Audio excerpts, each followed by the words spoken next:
Unbelievable. They're the best team in the SEC. Mac Daddy's Northern Illinois will finish undefeated. Fact or fiction? Fiction, and this is why they struggled in a lot of games this year. They're going to play their two toughest games the remainder of the season. Today, they're going to lose to Bowling Green. Later on in the season, they will lose to Toledo. Wow, Mark, come on, it's a fact. It's the most complete team in the MAC because of this right here. Josh Haldi can throw the ball if you stop Michael the Burner Turner. That's the whole key. They can run, they can throw, and don't forget, the most physical team in the MAC conference. They can come from behind, too. They have trailed in 6 of their 7 games this season. But I don't know. You don't just walk into Dwight L. Perry Stadium and stroll out with a victory in Bowling Green. I understand. You just don't. That's a fact. It is also a fact that we are done. We'll be here throughout the day, keeping an eye on your college football Saturday. All right, she's Dana. I'm Jay. Thanks for watching. We'll be back at 6. For right now, we go out to the College Game Day crew. The MAC Maniacs in Bowling Green, Ohio, set to celebrate a showcase day in this league. They've beaten up on some big boys this season. Now a collision for conference control. Bowling Green quarterback Josh Harris, an NFL prospect, fuels one of the nation's best offenses. They challenge unbeaten Northern Illinois today as College Game Day salutes the MAC and sets up the final October Saturday now.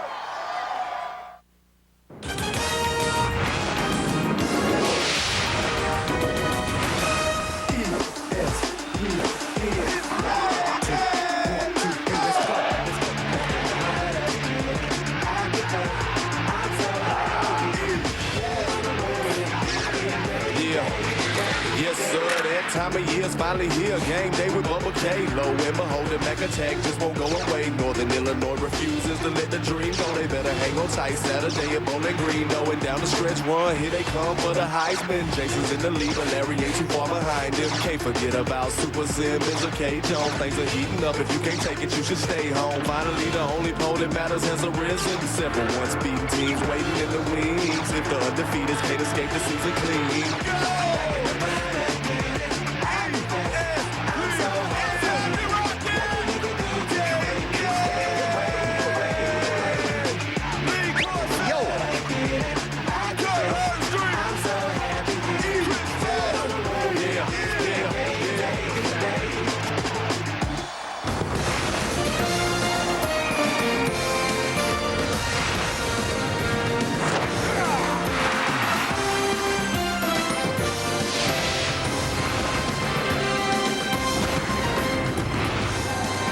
Game Day is built by the Home Depot, proud sponsor of college football's premier pregame show. South of the Big House and north of the Horseshoe sits the Dwight. Dwight Perry today sold out for the 4th time in 38 years. The most hyped MAC regular season game ever. Coming up on ESPN 2 in about 5.5 hours. We welcome you to Bowling Green, Ohio, and College Game Day. Chris Fowler, Lee Corso, Kirk Herbstreit. There's 3 Mid-Americans here. Illinois versus Ohio at that end. Oh, yeah. Former head coach at Northern Illinois. That's Your right. dad was an assistant coach in the MAC. That's right. That's right. We haven't been here before, but these folks got it down. Heart. They got it down here. They're ready to go. Ready to go. Mid-season form. When you think about it, we're 1 7-point loss at Ohio State away from this being 2 unbeaten teams in the top 15. You got Tostitos Fiesta Bowl and FedEx Orange Bowl scouts watching this game in that press box here today. I mean, it's been a strange year. Another strange day, maybe? No question about that, because, you know, Virginia Tech, when they lost, it started a win, stay in, lose, you're out type of playoff system for college football. I'm extremely interested to see how top 10 BCS teams with 1 loss, like USC, LSU, and Purdue, how they react to that pressure. There's a lot of pressure on people now, boy. These are big games. Yeah, it's like a playoff. It is. Know, and the loss to Virginia Tech on Wednesday night could maybe just be the beginning of this. The BCS this past week came out with their initial release of the standings. Everybody already is bracing and talking about Oklahoma and Miami. What a great game that potentially could be in the Sugar Bowl. You know, in the 5 previous years of the BCS, when they've released that initial standings, the team that's ranked 1 and 2 did not survive the stretch run. Maybe this year it'll happen, but Miami still has a long way to go, and Oklahoma does as well. Folks have waited 3 years for that game. We haven't seen it yet. Right? Exactly. The Hokies beatdown on Wednesday reinforces no foregone conclusions in this sport. You say at least one unbeaten going down today. I think so. A bunch of BCS contenders are on upset alert, ready to reshuffle those numbers, and we'll have our projections ahead. There are big swing games in the battle for the Big Ten and the SEC West, and of course, the MAC West, and the all-time wins lead could be wrested away from one legend and head to another. Those are some of the storylines on this Saturday. Others, the mighty Sooners' nocturnal invasion of the Rocky Mountains to face the defenseless Buffaloes. Is this Big 12 title rematch as big a mismatch as it appears? The last tough road trip for the men of Troy today at Washington. Over-under on pass attempts, 99. That was last year's total. But will the Trojans, Dogs, Noles, or Buckeyes benefit most from the Hokies' humbling tumble? We'll project those BCS numbers coming up. With 3 teams in the BCS top 25, more than the Pac-10 or the Big East, it's the mighty MAC thumping its chest here today. It's been a very heady 2 months for this conference, conquering some big names. Northern takes Maryland to overtime back in August. Josh Haldi to Dan Sheldon. Huskies up by 7. Then on Maryland's possession in OT. And it is intercepted! Intercepted by Northern Illinois, and they have won the football game! Unbelievable! Then Bowling Green's Josh Harris lit up Purdue. Well, Josh Harris has had a great career, but this throw in this game might have been his best moment as a quarterback for the Falcons. A little controversial there. On September 20th, the landmark day, K-State turns it over. Rambling, bambling, stumbling. Marshall wins. In Toledo, number 11 Pittsburgh gives up 461 to Pittsburgh area native Bruce Gradkowski. Toledo wins at home in the final minute. And then down in Tuscaloosa, it's Haldi to Sheldon again. Michael the Burner Turner goes for a $156. Northern wears down Alabama. The MAC wins 5 games against different BCS conferences. But to be fair and balanced, only one MAC victim is still in the top 25. So NIU, number 10 in the BCS, one of only 4 unbeaten teams. Bowling Green, 23rd in the AP. That makes this only the second ever and the first in 30-year regular season meeting between ranked MAC teams. Truthfully, though, not invading the polls, not busting the BCS. It's just winning the MAC West, getting to the title game, getting to a bowl game. That's all that these players want to talk about. Last year, it was Bowling Green, went to NIU, ranked, undefeated, and the hype got punctured. That's why you see a lot of payback signs right here. So, which team can step up today and seize this big moment? There's a lot of pressure here. If you lose this game, you can lose the division. You can lose the bowl game. You can lose a lot. Not every league has to face that. You know about this stuff. I know about this because when I followed Bill Mallory and his top assistant Joe Novak in Northern Illinois, I found hardworking, dedicated, blue-collar, winning football players. Exactly the kind of football players Joe has now at Northern Illinois. But Joe started slow. Won 3, lost 30. A president by the name of John LaTourette saved him and gave him a chance and had faith in him. And that faith has paid off. Today, Northern Illinois is the highest-ranked BCS MAC football team ever.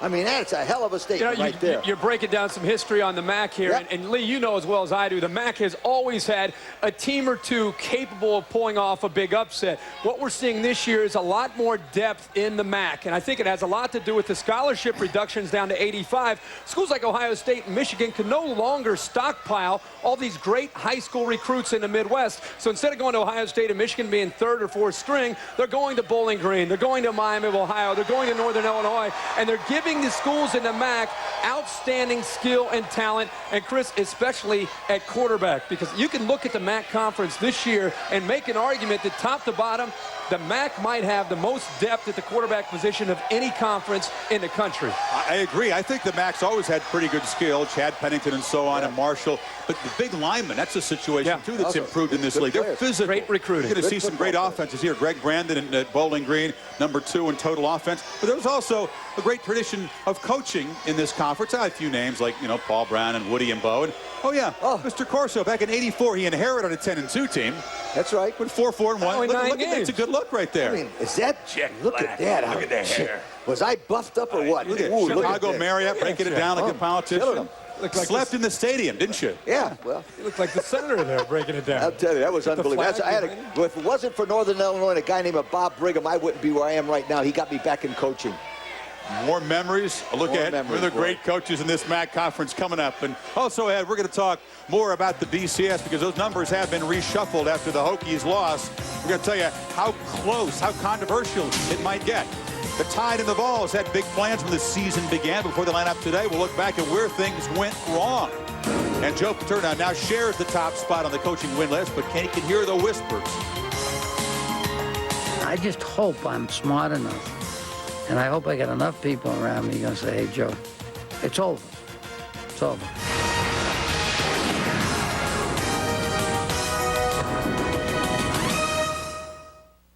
The Home Depot is more than a store. It's making a great investment in your home, like new paint in the dining room, new carpet in the family room, or new appliances in the kitchen. It's also getting a great way to pay for it, because right now you'll get 10% off your first purchase when you open a new consumer credit card account at the Home Depot or College Game Day, built by the Home Depot. You can do it. We can help. In part by Singular, the wireless company that fits you best. Oh, we're saluting the MAC here about a little Conference USA love. TCU, one of those 4 unbeaten teams. They're actually ranked ahead of Northern Illinois in the coaches poll, behind the Huskies in the AP. They're well down in the BCS because their schedule is rated the second weakest, and they do have 4 3-point wins. Their best win's probably South Florida. Yep. They visit 5-2 Houston tonight. Well, their quarterback's a little bit banged up, Ty Gunn, but the strength of the team is the defense, going up against a true freshman quarterback in Kevin Cobb, and TCU will put a lot of pressure on him, and I think TCU's defense will win a close game. I don't agree with you. I think this is my first of 2 upset special today. Upset special, Houston upsets undefeated TCU. Okay. First of 2. That's right. Another one. Where will the other one little be? team. Meanwhile, Big 12, Nebraska is seeking redemption for a 22-point loss against Iowa State last year. Huskers #1 in takeaways with 29. Well, they had 8 turnovers last week. Chris, you mentioned that gives them 29. Josh Bullocks is playing outstanding. They're putting a lot of pressure on quarterbacks when they throw. Problem for Iowa State is they cannot stop the run. Look for Jamal Lord to get crazy today on the option. And Josh Davis, who has quietly had a great year for the black shirts this year, the black shirts, the red shirts, the white shirts, it won't matter today. Josh Davis, Jamal Lord, they will run the ball with authority today for Nebraska. Well, defense, Nebraska's defense have forced more turnovers in 7 games than they did all of last year. Defense, running the ball, turning the ball over, it sounds like old Nebraska. Yeah, Nebraska wins big. Nebraska's got Texas next week, right? Mm-hmm. It's not yet Halloween, but already they have been unmasked in the ACC as pretenders to Florida State's crown. You got 6 teams that have 2 losses, so the Seminoles can clinch at least a share of the conference crown by beating Wake Forest for a 12th straight time. As of next year, it's going to be a little bit tougher to win that ACC. A higher incentive. The Noles might move up to #3 in the new BCS numbers. We'll have our projections coming up. And oh, yeah, there's that record. Bobby Bowden with win number 339 could surpass Joe Paterno unless the Lions can knock off the Hawkeyes. It's been inevitable for a long time. Bobby's going to pass Joe. Today does look like the day. Maybe. But a good, all right. We'll see that. But that's a good pick. Now, since Mark Richt took his offense from Florida State to Georgia, Florida State has been floundering on offense. They have no identity. They have a bunch of plays, but they have no system and no philosophy. Now, that's okay when they play teams that they can beat with better talent, but that kills them every time they play good football teams. Perfect example today. They got a lot more football players than Wake. They'll win this game on defense and special teams, but the offense, not very good. Florida State in a close one. Yeah, I think they miss Mark Richt, and they also miss Chris Wanke, and Peter Warwick, and Ron Dukes. And their offense may flounder a little bit today against Wake, but their defense is just too good. I know they're banged up, but Wake Forest is one-dimensional. Second in the ACC in running the football, last in the ACC in throwing. You cannot have a one-dimensional attack and expect to move the ball consistently against the Noles defense. Too much athletic ability, too much attitude. Florida State wins with defense. Bigger look. Solid. And as always, ever since Jeff Bowden, we checked the weather. Chris Fleck, the weather's okay for the Florida State game. No rain. Good news for Jeff. He gets him every week. Well, you know what? Wake Forest does not pressure the passer. They have 7 sacks all year. Wow. They give up 284 a game. I think it's going to be more convincing. I think it's close. I think they throw the ball. The Noles have only allowed 17 points all season after halftime. They made great second-half defensive adjustments. Great defense. We're talking about Bobby Bowden. You have to, of course, tie him to Joe Paterno. He's feeling some heat in Happy Valley. We'll talk to Joe about the present and his future. A turbulent offseason has translated into a bad one on the field for the Crimson Tide. Can they right themselves against disappointing Tennessee? Total disbelief, horror in Neyland Stadium.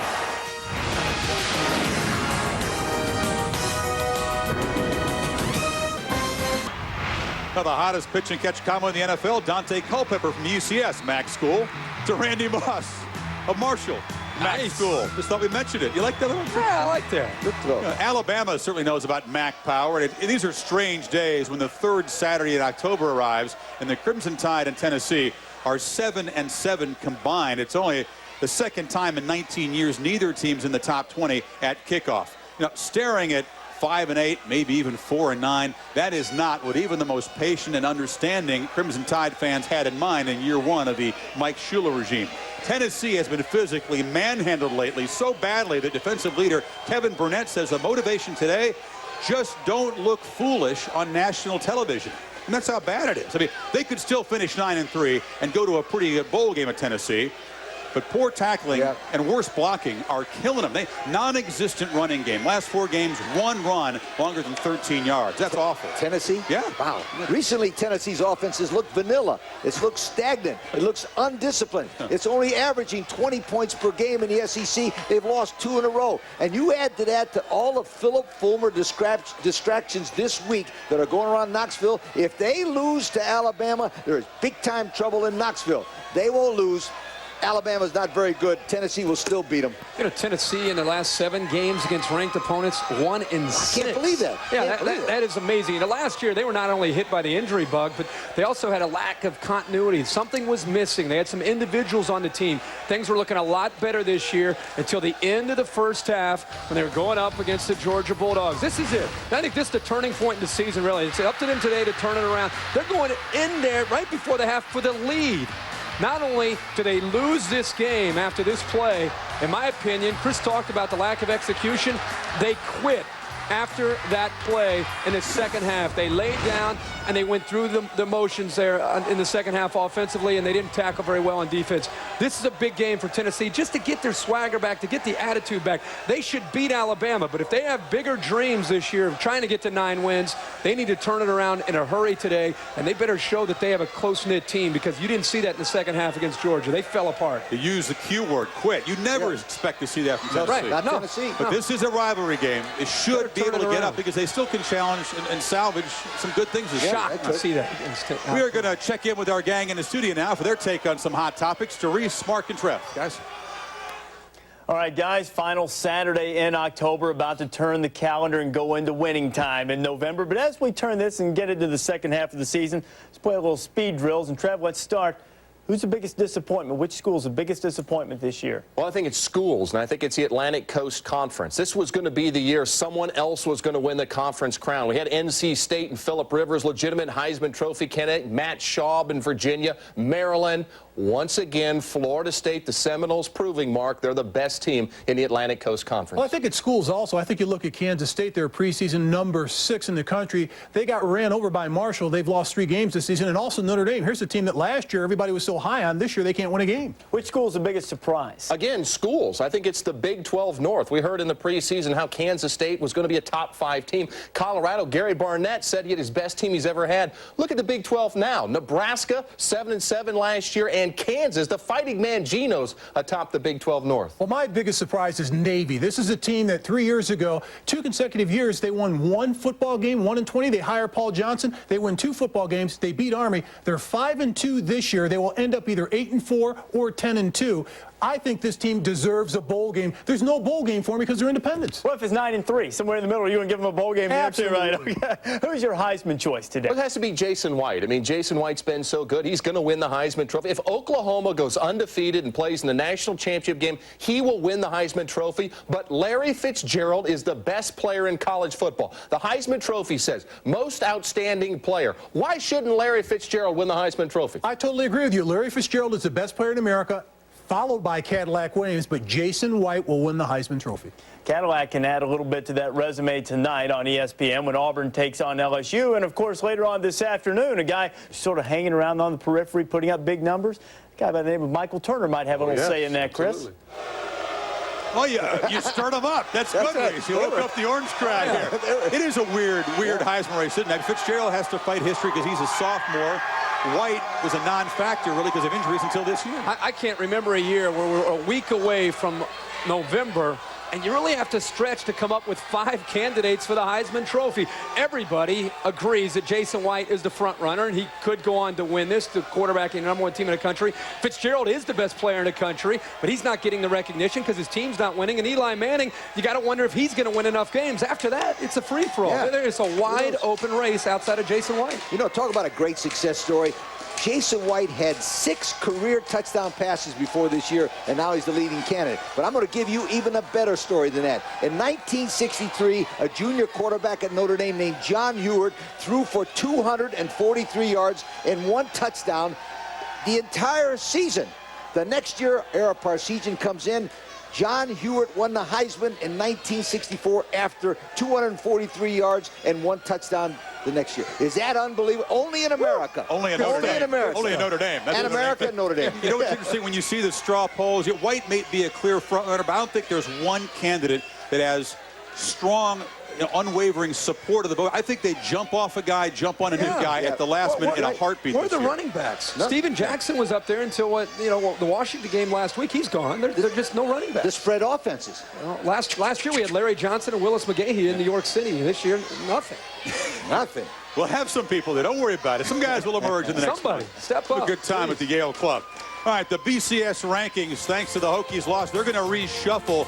But who's going to benefit the most among these one-loss teams? We'll have some projections and analysis.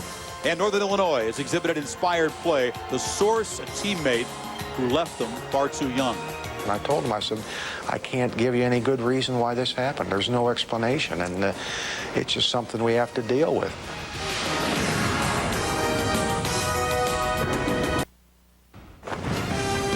You're watching College Game Day, built by the Home Depot. Welcome back to this special day in the MAC, a collision of 2 schools enjoying special seasons. You know, teams like the Huskies and the Falcons share a close bond of guys who are overlooked, maybe underappreciated. For Northern Illinois, there's another cause that has drawn this team together, a teammate who should be sharing the excitement of a day like this. Shea Fitzgerald was a gentle giant, a guy who overcame dyslexia to succeed as a college student, a guy who had NFL potential as a lineman. But that dream ended exactly 2 months before the Huskies' opening night. Tom Rinaldi, who has the story now of a man who has inspired his football brothers not to win for him, but to live like him.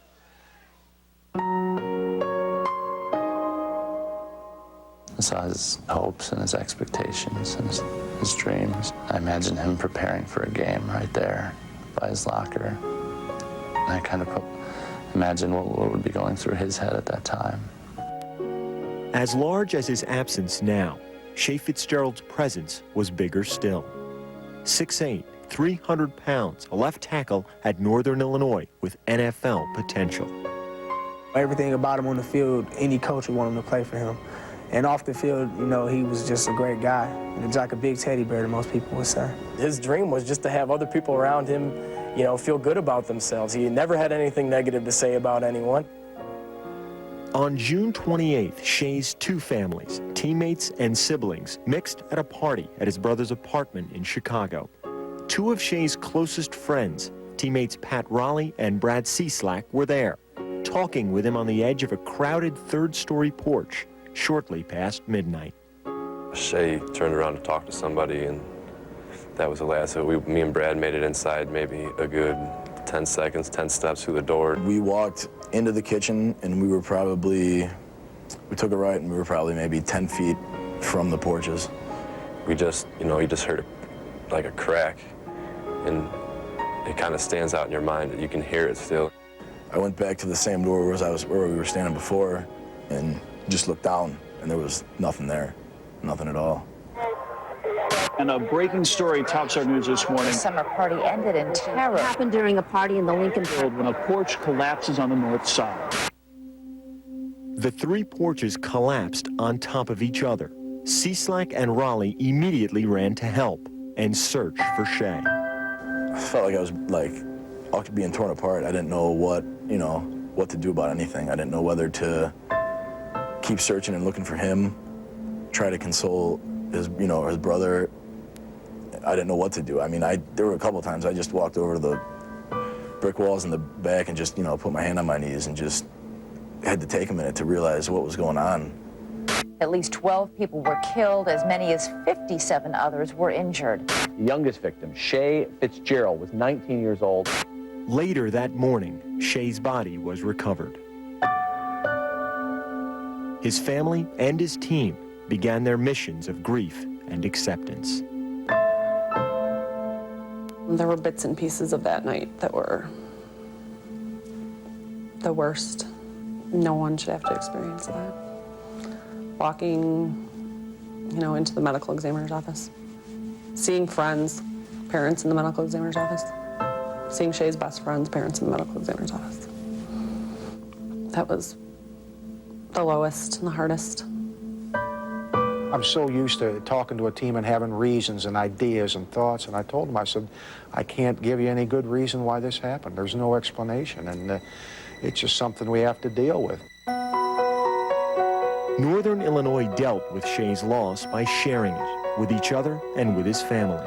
At a ceremony honoring Shay before the season opener, his teammates and family were united in silent tribute. Across the field, I saw a group of students holding up a big banner, a big sign that said, "We play for Shay." And I don't know, I guess I had never really seen it written out like that or anything like that, but it really choked me up and made me realize that we'd always gone there to see him, and he wasn't going to be there that day. His place on the team is preserved in the locker room, a simple shrine to a player and a brother.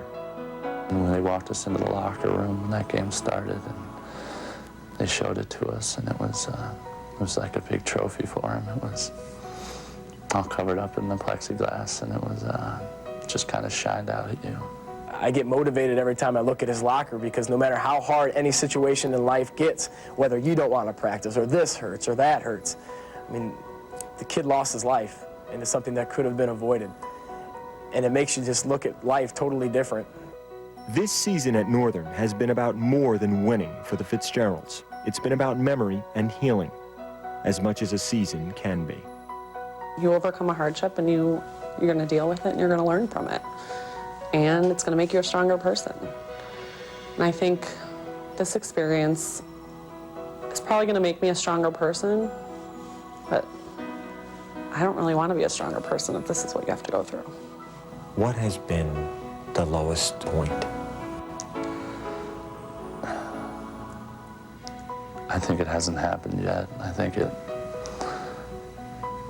probably be when the football season's over, and that's a constant reminder. And it's a good reminder to me that he's there, and I can just see him with a big smile on his face, cheering him along. And I think when the season ends, it's going to be a lot harder to remember him. But that's what I try and do, is just always remember him.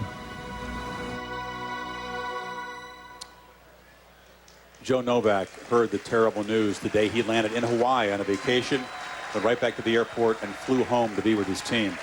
Shay's brother read a letter to Shay as his eulogy, and in it he read, "Shay, all those who have ever had the pleasure to meet you, read about you, or even hear stories about you will remember you always. You will not be forgotten. I can promise you that." That is true for his football family at Northern Illinois as well. They will wear number 76 patches on the front of their jerseys and also the back of their helmet. College Game Day will continue. Joe Paterno, feeling the heat in Happy Valley. We'll hear from Joe. A very candid conversation. And what's going on in the Big 12 Conference? As the guys mentioned, some very unpleasant surprises there. College Game Day from Bowling Green will continue after this. Shapes up like another Big 12 shootout. Mizzou 3-0 at home. They can get bowl eligible by beating Texas Tech today. Well, B.J. Simmons obviously huge here. 513 yards a game with 32 touchdown passes. You know, one of the best ways to stop him is to keep him off the field. Brad Smith running today and also throwing. That balance, I think, against the Texas Tech defense will be crucial to keep B.J. Simmons on the sidelines. And Missouri can get bowl eligible for the first time since 1997, and I think they will. Remember, only one team in college football averaging more yards total offense than Simmons. Scary. And these guys, Bowling Green, of course. The team that survived that 100-point track meet in Lubbock, Okie State, is a week away from all the hype of Bedlam down there in Norman. It's a strange concept that the Cowboys game at Kyle Field, where they haven't won in 20 years, might actually be a look-ahead game. I mean, that's bizarre, but the Aggies are staring at possibly their first losing season in 20 years down there. They are banged up. They got turnover issues. They got defensive issues. Jamar Taylor, the best receiver in the history of the program, he's out. They got troubles. It's going to take Coach Fran a few years. Give him some time to rebuild it, and he'll be able to do that. But right now, they're just too young, especially on defense. They're giving up a lot of points. Oklahoma State has not been able to go to Kyle Field and win since '83, and it's because of those great A&M defenses. That's not there this year. The balance, not only Rashawn Woods catching the ball, Tatum Bell leads the conference in rushing. Balanced attack from Oklahoma State. They'll go into Kyle Field, and they'll get it done. Oklahoma State will set up a big one next week at Norman. Give you another reason why. Texas A&M has allowed 35 points at least in the last of the 4-5 games. That's not good. This is even worse. Oklahoma State's fourth in the nation scoring. That's worse. Oklahoma State, nice win for them. They got to be careful down there. I'm not going to give you the double not so if I'm not really feeling it because I went against them last week. Right. You know, Coach Fran, by the way, he wants multiple Heisman votes because he's already faced Larry Fitzgerald. He's got Simmons here, Rashawn Woods, Jason White in 2 weeks. He's seen them all. Oh, man. Meanwhile, the Sooners on upset alert in Boulder, but Colorado 115 pass defense, dead last in scoring defense, and now OU Texas Tech. Yo. Gary Barnett and the embattled coordinator, Vince Okrew, they look foolish, they say, because they thought this was going to be a good defense. The Buffs' rushing offense also second worst in the conference. Fragile is how Barnett describes the Buffalo's psyche. It's weird to label the two-time defending division champions a possible look-ahead game for Oklahoma. But then again, Bob Stoops simply will not allow look-ahead games. This is a major chance for Jason White to showcase that Heisman campaign. I mean, Major.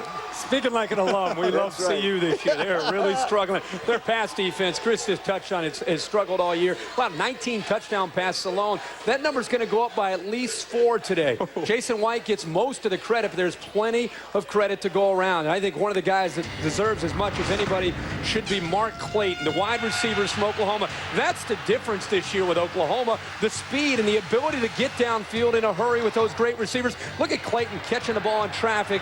He's been a big difference, and he's the leader of this depth. Now, 40 points a game Colorado's allowing. When you're playing Oklahoma, who's just on a roll, steamrolling to New Orleans in the Sugar Bowl, that's not a good thing. Oklahoma not only wins, but they win once again big. You know, under Bobby Stoops, he's famous for having great defenses, and you would think that's the way they're winning this year. Not so fast, my friends. Let's take a look at that Oklahoma sensational offense. They're number 2 in the nation in scoring. They got the number 1 Heisman Trophy candidate. They can score from any part of the field. This should be a disaster. A disaster for Colorado. Oklahoma, big time. Big time. You know who deserves double nuts? No, hell no. No, you know who deserves credit? He doesn't have the move. You know who deserves credit for Mark Clayton? Steve Spurrier Jr. is the guy that said, let's give that guy a scholarship. The skinny kid, he could not bench press 150 when he got to OU. He's a different player. Yards after the catch. A lot of them tonight. Yeah, the BCS Inc. Double not so. I'll give you a double. Hey, the BCS numbers were meaningless, 48 hours old. We got our projections and analysis coming up. What does the loss mean to the Hokies? A frustrated Frank Beamer tries to regroup. Here come the Hurricanes next week. We'll look ahead coming up. 6 are upset today. Here's our Brad Edwards, ESPN.com BCS projected standings. Now, you notice? Florida State could sneak up there. Wow. Could sneak up there. Ready to jump the Hurricanes if Miami loses. That would be a controversy.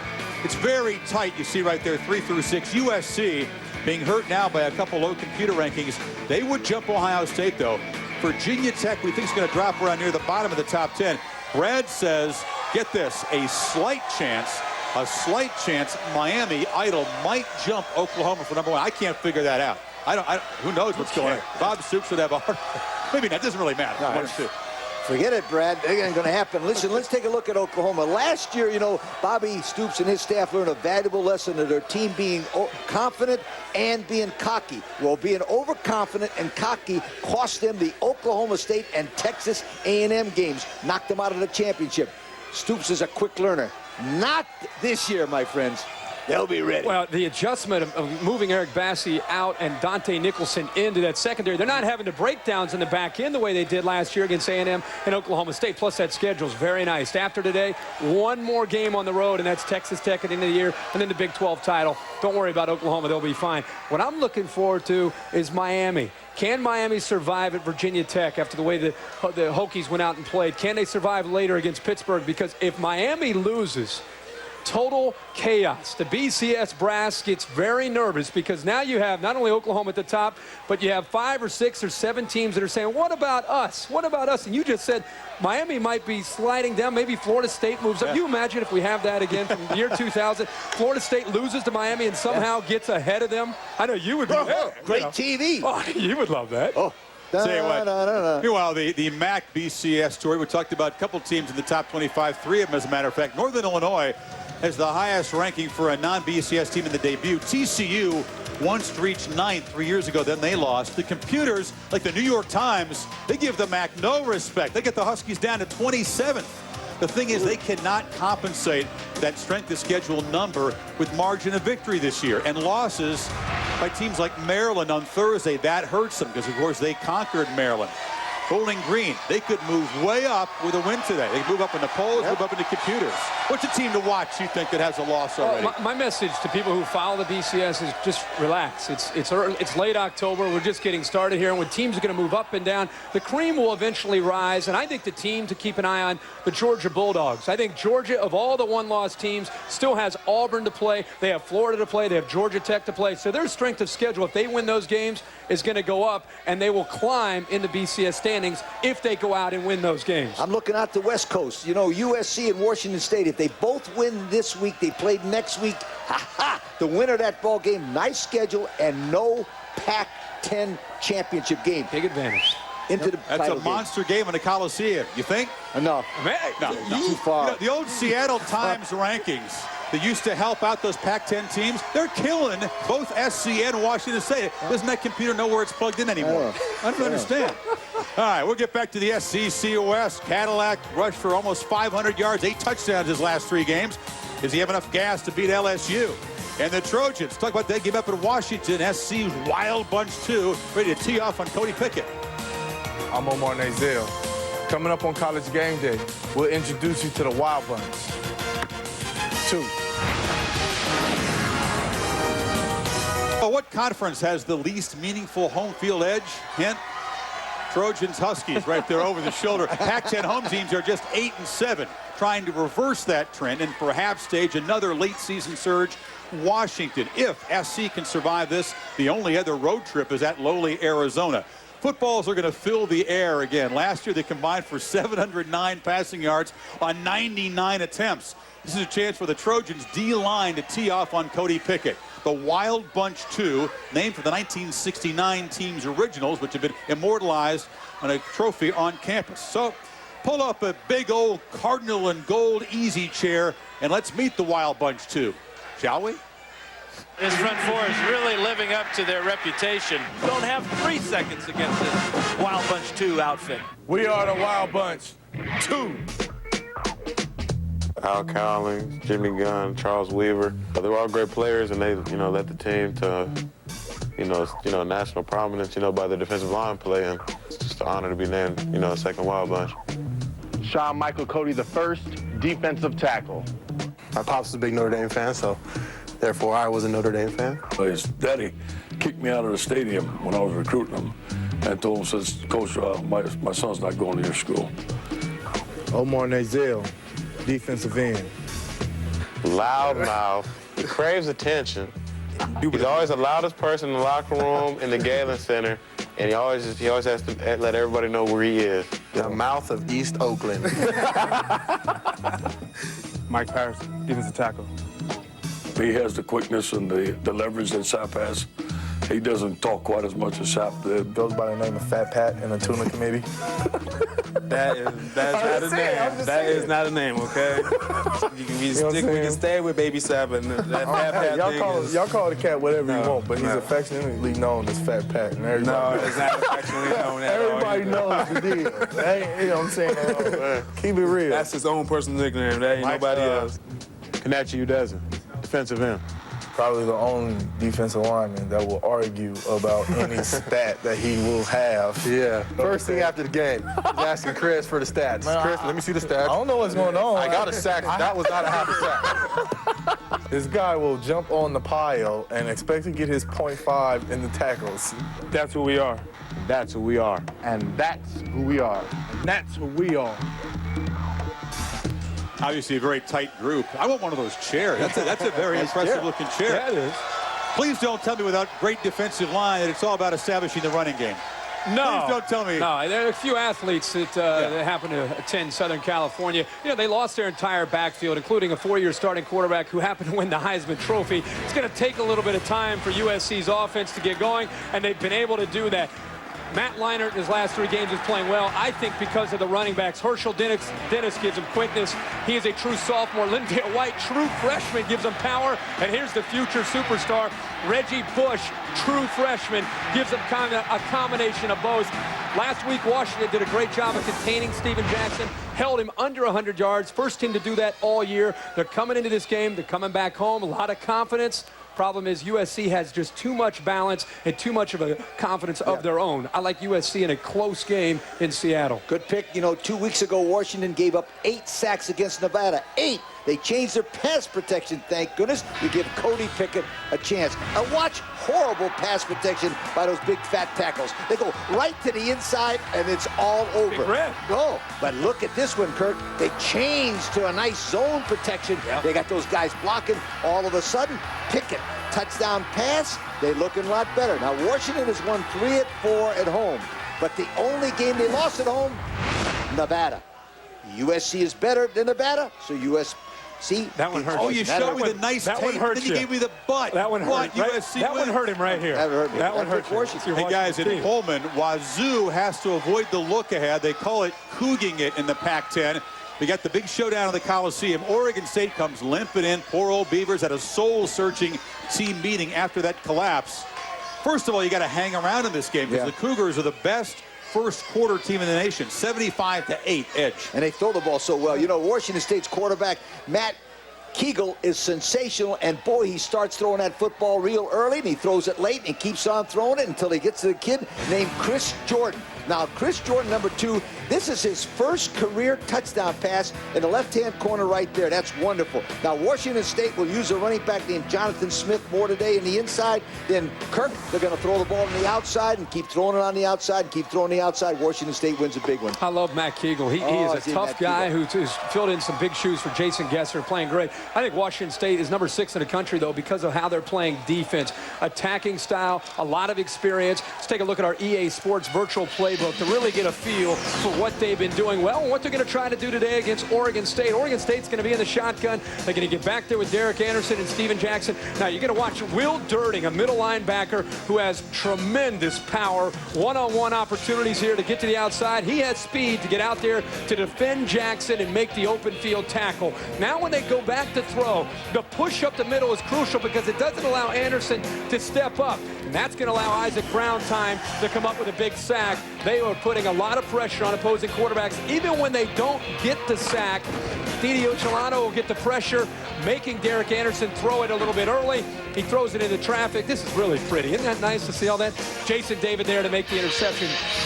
Derek Anderson leads the nation right now with 14 interceptions. He's going up against a defense that puts a ton of pressure on him. And I think that's the difference. Washington State defense coming up with the picks. Over-under on penalty yards in this game, 250. These teams both have major problems.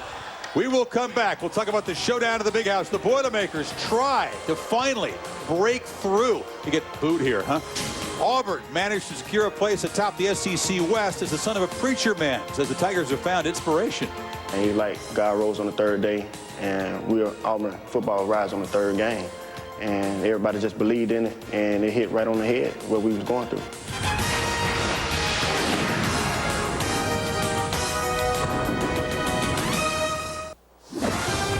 Welcome back to College Game Day, built by the Home Depot. Hey Lee, this is Eli here in Oxford. I've been listening to you on Game Day talking about it. I just don't understand why you can't bring the whole Game Day crew down to Oxford, hang out in the Grove, and see some of these pretty women. All right. Hey, that's a criteria. We haven't used that yet. That's right. He's Sounds like a deciding factor. You know, Eli's dad, Archie, was the quarterback the last time Ole Miss was still in the SEC hunt in October. By the way, Eli has 26 passing records or total offense records that at one time his dad shared. Wow, that's pretty good. I tell you what, Eli Manning has a lot of Heisman numbers, but the most important ones to me are, number one, he's number one in the SEC in total offense, averages over 14 yards per reception, but this is my favorite. He's won 5 games. He's beaten Alabama and Florida with a defense that is next to last in the SEC. There's a perfect pass long, a scramble pass here. The guy deserves a shot at the Heisman. He's that good. But Arkansas's ball control offense will give him all kind of trouble today. But Manning, on the last second, throws a touchdown pass, and Ole Miss wins. Oh, it's all about the motive. Eli Manning has been getting it done in Oxford for over 3 years. The reason they're more efficient this year on offense is because they have balance. They already have more yards rushing in 7 games this year than all of last year, and they're getting it done with a committee of running backs, and that's been the big difference, I think, in this offense. And that's been kind of Eli Manning's best friend. Tremaine Turner's gotten some speed, shown the ability to get up there and make some big plays, but they've mixed it up. Ronald McClendon, look at the quickness there. They haven't seen that in Oxford for a long time. 6.8 yards a carry, and Deshaun Pearson also gets in there in short yardage situations. He also has a burst to help them out. Lee's right. Now, Arkansas with Matt Jones, they could give them fits. It's going to go back and forth, but I think ultimately the balance of Ole Miss playing at home and a lot to play for, I think the Rebels win this game. Eli 4-14 last year against Arkansas, but he had 2 picks run back for a touchdown. The last game in Oxford was at 58-56, 7 I remember that one. Wow. This one, it'll be tonight on ESPN2. On ESPN tonight, the real collision for the driver's seat in the SEC West. And after a long day of Cajun preparation, it'll be under the lights in Death Valley. Auburn LSU has been very feisty on the field and in the stands, but not really suspenseful. The last 5 all decided by 2 touchdowns or more. The stats say LSU's defense is number 1 against the run, but the stats may lie, and Nick Saban knows it. They haven't played a running team like the Cadillac and those big trucks who block for him up front at Auburn. Cadillac and crew outscored 40-3 in their first 2 games, but as Rocket Ismail found, it was the Tigers who found much-needed inspiration after looking low and high. Send it on down. Send it on down. Let the Holy Ghost come on down. If you believe that you're here by divine appointment, if you believe these things, give me 3 claps. Give me 3 claps. Reverend Sam Dansby was called by his son, star linebacker Carlos Dansby, to address the 0-2 Auburn team the week of their 3rd game. My first perception of them, they were spiritually dead. They played with no passion, played with no excitement, nobody was having fun. So I thought they needed a spiritual lift. And he like God rose on the 3rd day, and Auburn football rise on the 3rd game. And everybody just believed in it, and it hit right on the head what we was going through. It just happened to be a life-giving word to them. It was like spiritual mouth-to-mouth. Dansby and his teammates outscored their following 2 opponents 93-10. Prior to the next game against then number 7 Tennessee, Carlos called his dad, seeking another gospel. Sam spoke of Joshua. He said, Joshua, son of Nun, rise up and lead these people into the land that I promised them. It made me feel like I was Joshua.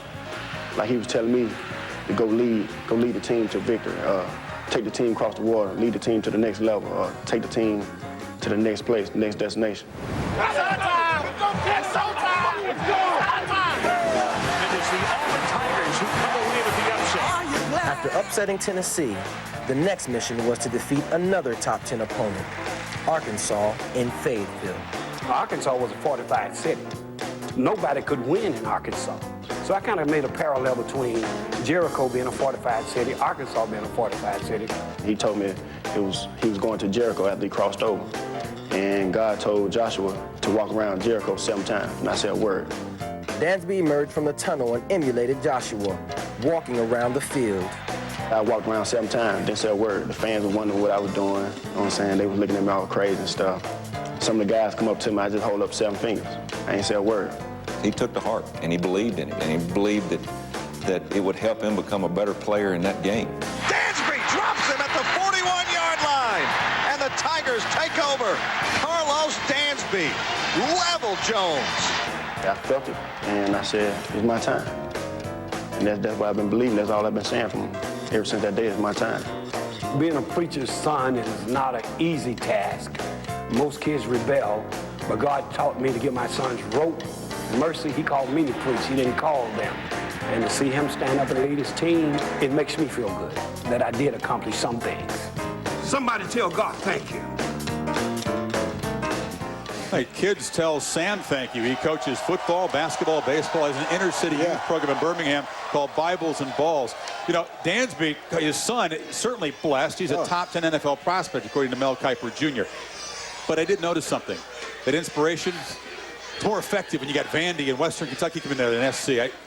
I noticed that. That wasn't very. No, I remember. That wasn't, all right, no, well, I mean, Auburn's preseason, boy, their expectation was great, especially offensively. When they didn't score a touchdown against USC and Georgia Tech, they panicked. Oh, it was all over. Then, hallelujah, this play happened in the second quarter against Vanderbilt. Now, Jason Campbell hits Jarris McIntyre. Now, watch this. Hallelujah. He runs over all the guys. That really helps when you're bigger and stronger than the other guy. Now, this is a big game, and this is important, Herb Street. Listen to this.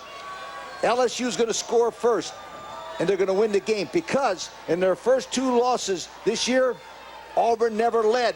Never once. They led every time when they win a game. So LSU scores first and wins. LSU at home, huh? What do you always say to me? Good pick, partner, good pick. The piece was great because after all the preseason hype, that's what happened to Auburn. They became complacent. They lost their mental edge. What's happened in these last 5 games, they've simplified things on offense. They're playing with a new attitude. And tonight against this great LSU defense, not only Cadillac Williams, Jason Campbell has to step up tonight for Auburn to go into a hostile environment and be able to win against the LSU Tigers. He's got to get Jarris McIntyre involved. Lee just showed you how he can go through people. He can also go around people with his quickness, and Courtney Taylor needs to get more involved and show his playmaking ability because LSU leads the nation. They lead the entire nation in defending the run.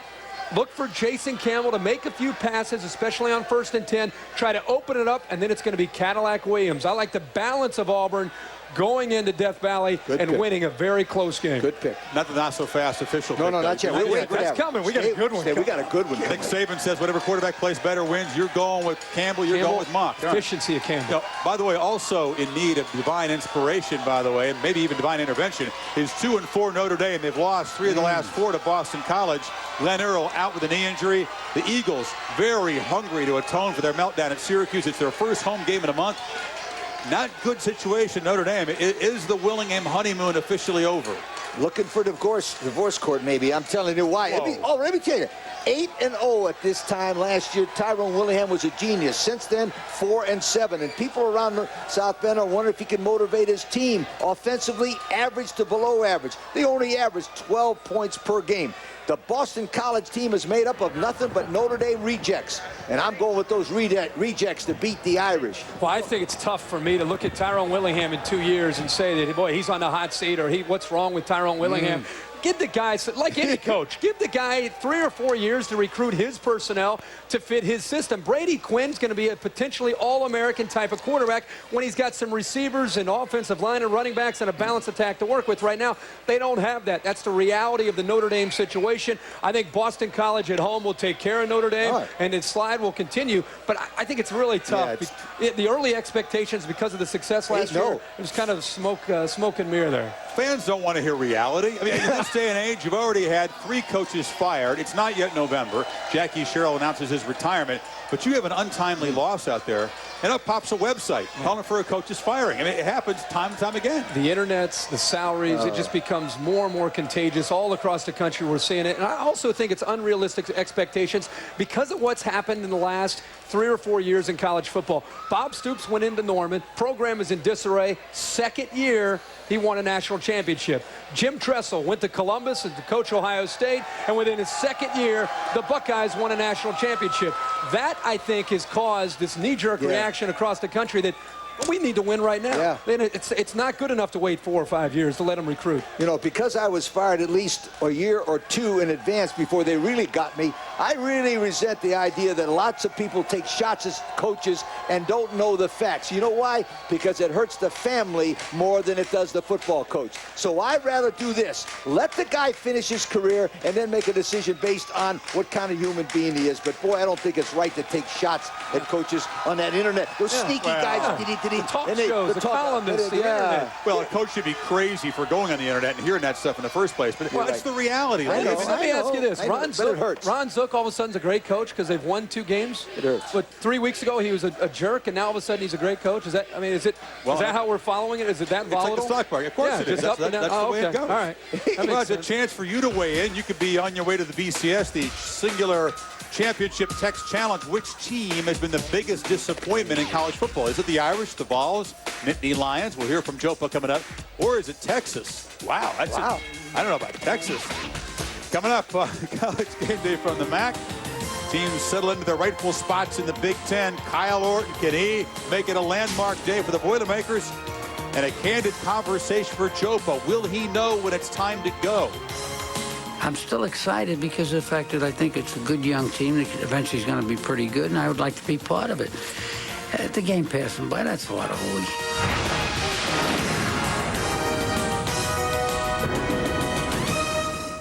This camera phone, I took the whole picture thing for granted until one day I'm traveling on business, I get this message from my wife. We're making cookies, Daddy. A gadget that can make you feel, well, I get it now. Take a picture, add a voice message, tell it like it really is with Singular's unlimited multimedia messaging for just $2.99 and get phenomenal deals on great camera phones. I call it my, that's not a tear in my eye, plan. Picture, voice, and text. Another reason Singular fits you best. Here's your ball game, folks, as Flutie takes the snap. He drops straight back, has some time. Now he scrambles away from one hit. Looks, uncorks a deep one for the end zone. Phelan is down there. Oh, he got it! Did he get it? He got it! Touchdown! Touchdown! Pick your all-time Pontiac high-performance play at ESPN.com/Pontiac. You can also enter for a chance to win a new Bonneville GXP and Tostitos Fiesta Bowl tickets with VIP access. After a few years, the little lady might not be as little as she'd like. If a man knows what's good for him, he'll sympathize with her dietary struggles. Show her you're willing to climb down into that foxhole with her. Tell her straight up, for the next 12 ounces, I'll be counting calories with you. That's sensitivity. That's the light way to live. The high life. ESPN and Dodge want to test your college football knowledge. Play the Dodge Durango tailgating trivia game on ESPN.com/contests. Be entered to win an all-new 2004 Dodge Durango and your own tailgate at the BCS. The ultimate in college football every Saturday on ESPN. Good morning, sunshine.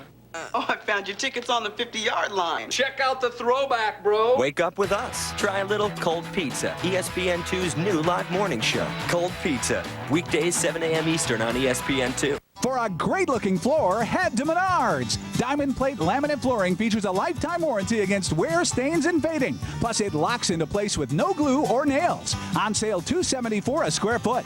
Putting up a suspended ceiling is a snap with Classic X heavy-duty steel grid. Put up this 12 by 14-foot ceiling with grid and 2x2-foot Sahara panels for less than $149. Look up to big savings at Menards. Save big money at Menards. Quality, location, value. For over 50 years, Norwood Builders has been building the highest quality condominium homes in Chicagoland and suburbs. With home craftsmanship, attention to detail, and excellent value always in mind. Easily accessible to shopping and public transportation. All from the low 200s. Only at Norwood Builders. Call us to set up a viewing or visit us at norwoodbuilders.com. On Campus is presented by Outback Steakhouse. No rules, just right. I'm Wolf Blitzer, a proud graduate of the University of Buffalo. I even played football there, badly but briefly. And I'm just one of many alumni from around the MAC conference. Here's a look at some others. Yeah, Wolf was a Buffalo Bull, huh? There's Tim Allen, Western Michigan, 1976. Of course, Dave Letterman, Ball State, 1969 degree. Actor Michael Keaton, star of Batman and other movies, went to Kent State. NBC Today Show host Matt Lauer left Ohio U, 4 credits short of a degree, went back and got that degree. Our own studio host from ABC, John Saunders, played hockey at Western Michigan there, 74 to 76. Arsenio Hall went to 2 MAC schools. Started at Ohio U, transferred to Kent State, where he got his degree. And famous Clevelander comedian Drew Carey went to Kent State for a brief time. You can also throw in Dick Enberg and John Saunders, said a bunch of other guys like Jane Pauley and Luther Vandross. These future distinguished Bowling Green graduates pumped up for this game because they remember what happened last year. Bowling Green, unbeaten, ranked in the top 20, went to Northern Illinois and got all that stuff punctured as the Huskies crowd intimidated Bowling Green. It was a tough loss. Northern Illinois on their home field. Josh Haldi finds Powers, the 18-yard touchdown. Northern Illinois jumped on him 17-0. In the fourth quarter, it tightened up, but Josh Harris, intercepted by Randy Drew. Northern Illinois wins that game. So payback is the motivation here, and you're going to see some potent offense.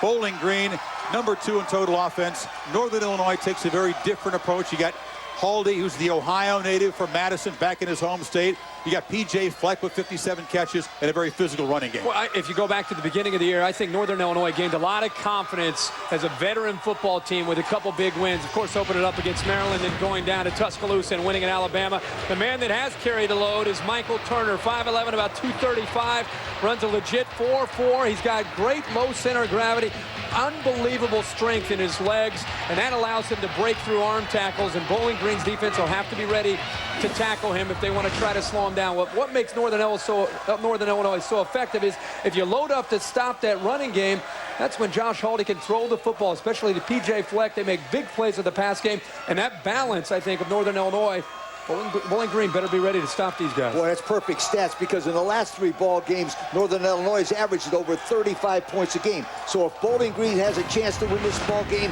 Josh Harris has to bring his A-plus game. Now, Josh can run the option. He can also scramble, as we're going to see here, and throw a touchdown pass that beat Purdue right here. Oh, what a great play down. He can beat you with his arm, but most important, Josh Harris in the last 3 weeks has ran for over 230 yards and 5 touchdowns running the football. This guy is a great athlete. And a great coach, I think, is Greg Brandon, the offensive coordinator under Urban Meyer, is doing a great job at Utah. Brandon has all kind of offensive influences here. This is going to be fun to watch, even in the rain. I think these offenses can cope with the rain. Now to the Boilermakers and the Wolverines in the big house. You know, Bob Greasy was the quarterback at Purdue last time they won up there. He grew up, had a kid. Brian grew up, went to Michigan. He's an NFL veteran, and Purdue still hasn't won there since. Are you kidding me? 6 shutouts, an average of 8 points a game in that losing streak in Ann Arbor. But the Boilermakers say the big road win at Wisconsin, finally winning a close game, gives their confidence a huge boost. But remember, Michigan still controls its own destiny in the Big Ten race as well. Rain also expected up in Ann Arbor. Can the Boilermakers handle that one? Well, the Purdue defense is going to keep them in this football game today against Michigan. But if the Boilers are going to be able to go into the big house and expect to be able to upset the Wolverines, they're going to have to continue to get very efficient play from their quarterback, Kyle Orton, who's been playing incredibly well with great decision-making and throwing the football downfield. Only 2 interceptions on the entire year. Now, this is last week against Wisconsin, and we all talked after the game how impressed we were with the variety of things that Orton could do. Of course, underneath, the accuracy and arm strength to deliver the football. accurate almost every time he throws. This is the thing that surprised me. Here's a 3rd and long.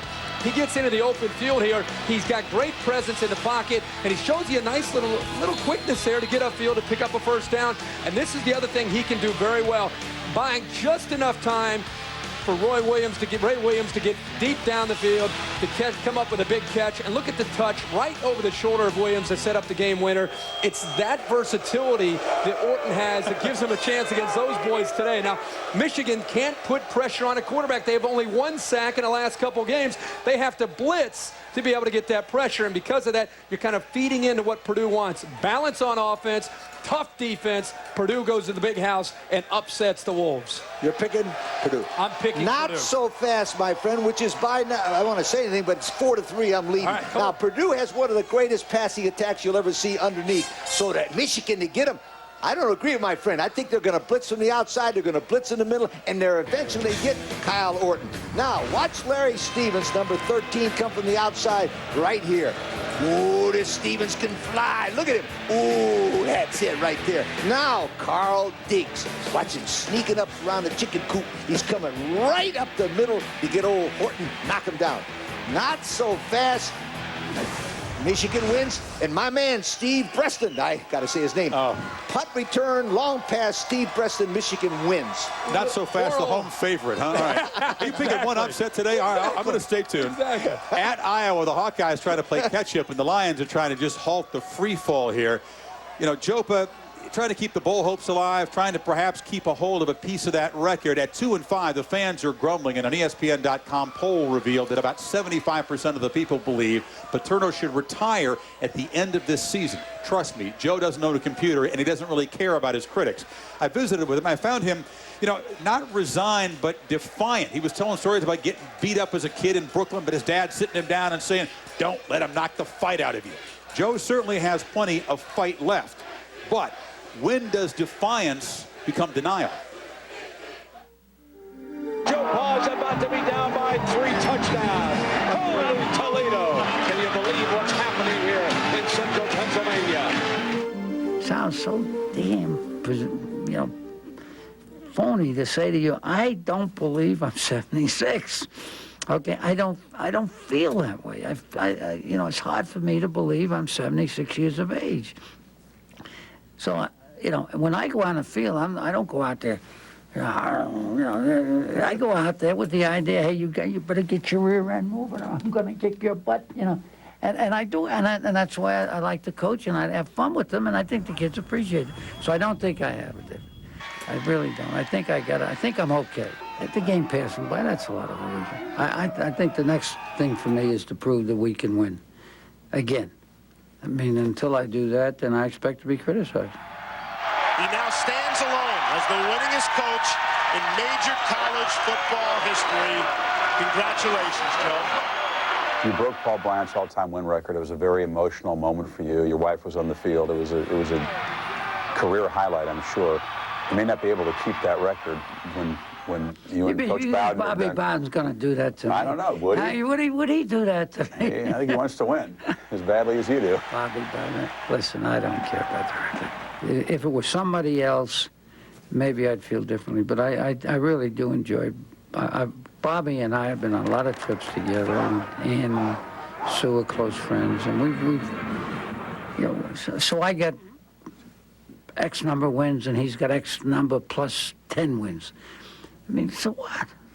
What's it going to be to me? It doesn't mean anything. You know, it's just something that's in the papers once in a while, and it doesn't make any difference, really. What about the Willie Mays quote? Because he's not the only one to express sentiments about that. Going too long? Yeah. You know, I just hope I'm smart enough, and I hope I got enough people around me going to say, hey, Joe, it's over. It's over. Go play with all your grandkids. If I was even in doubt that I was in any way doing something that wasn't beneficial to this university, I think I'd back out of it like that. I really do. I really do. You know, that's talk. Talk is cheap. Give a scenario for how you want to step out, or what your final game is. Is it walking off the field playing Michigan State or some bowl game? MacArthur had it, the greatest speech of all times. He said, old soldiers never die. They just fade away. He said that was an old ballad song from the barracks, and that's basically what I'd like to just fade away when it's time to fade. And I think maybe that's probably the way I'm going to do it. Joe at Iowa, he's not going to fade after this season, but after next season, I'm not too sure. Kirk Ferentz, by the way, Pennsylvania native, has been mentioned as a possible guy down the road. But Lee, these are pretty big times for the AARP crowd. You got Dick Vermeil unbeaten in the NFL. Jack McKeon 1 win away from the World Series at age 72. Not so fast, my friend. Someday you might have one of these cards right there at AARP. It's terrific. It's terrific when you have an accident. They can come and get you. Now, I think Joe Paterno will stay at Penn State as long as he wants to stay there. But here's the important fact that I think of, and I can understand this factor. It's like an aging athlete. When will Joe know it's time to go? He'll never admit it, because you don't have anything else to do that's as much fun as coaching. Joe, coach as long as you can. Yeah, and it keeps him active, and you can see the fire is still there. I talked with Jay Paterno this week, and he made a great point. He said, we're a young team this year. We got 17 or 18 guys coming back next year who are going to be starters, and I think there's the big difference with Joe Paterno's teams today. They used to be a program that just reloaded. It didn't matter who they graduated. Now, after a great year last year, they need a little bit of time to get back to being in a position to compete for a Big Ten championship. I think today they win. I think they go to Iowa City, they catch Iowa at the right time. They've been competitive in almost every game they played. I think they find a way today to win, and they got to stop Freddie Russell. Iowa's 4-0 at home. They'll be 5-0 because they'll beat Penn State. Yeah, I think you're right. I think Joe's right. Talk is cheap. Yeah. I think he believes he'll know when to go, but I'm not sure I believe it. I know you don't believe it. Trying to kick him out for the last 3 or 4 years. We will come back to Bowling Green, pick on this game between the Huskies and the Falcons. Our lightning round recap straight ahead. On Campus is presented by Outback Steakhouse. No rules, just right.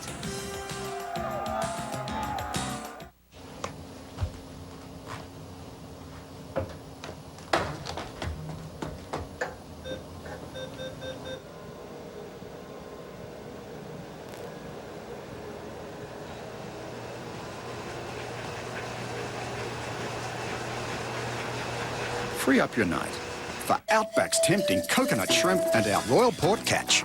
Glad to see someone's using the treadmill. Outback Steakhouse. No rules, just right.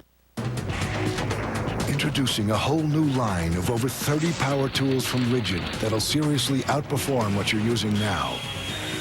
With exact line laser precision, batteries that charge in half the time, more torque, and the best warranty in the business. But the attachment that says the most about these tools? The pros who swear by them. Rigid, powerful, durable, professional. Buy them now at the Home Depot. People everywhere are discovering a new way to protect their homes and families, all thanks to a new security system called SafeWatch EZ, only from ADT. Now you can arm your system with just the turn of a key. And with no codes to enter, SafeWatch EZ virtually eliminates accidentally setting off your alarm. Now you can get SafeWatch EZ for $0 down. Call 1-800-ADT-ASAP. ADT. Always there. College football fans, Singular Wireless gives you a chance to win a trip to a BCS game or thousands of prizes. With your Singular Wireless phone, send a text message to 4263 and play the Singular Text Challenge. Or log on to ESPN.com/singular. Enter now. Hey, guys. Premium Kazoo. Hey, there's chicken in here. It's a square meal in a fun box. KFC's Kids Laptop Packs. Real chicken, a side dish, a Sierra Mist, and more. Just $2.99. Only at KFC. Man, look at that. They're saying McNair should go to the Pro Bowl this season. Man, I was just saying his numbers last season were good enough to get in. Wait, they're calling the World Series of Poker one of the most underrated events in sports. Man, I was just thinking that the other day, and I know I didn't mention it to anyone. How are they doing this?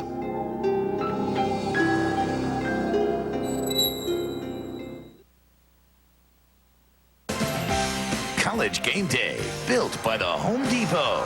You can do it. We can help. In part by KFC. KFC's popcorn chicken is back, and it's bigger and better than ever. Get some today. And by Singular, the wireless company that fits you best.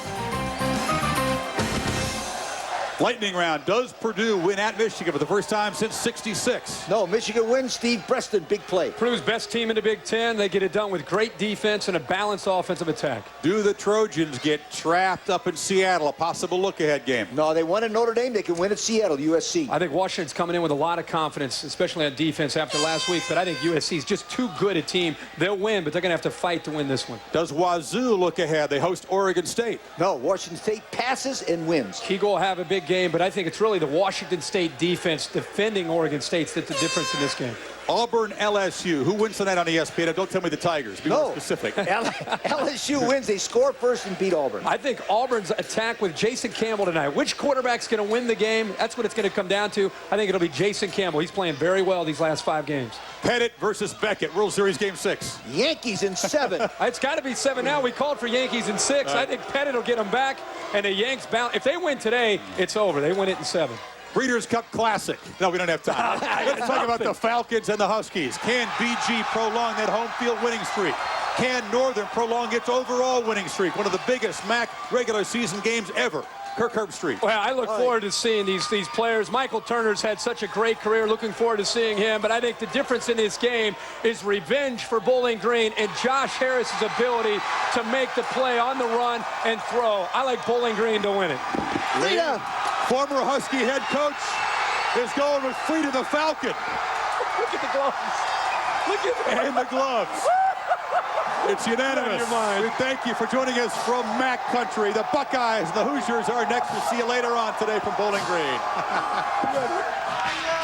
All right.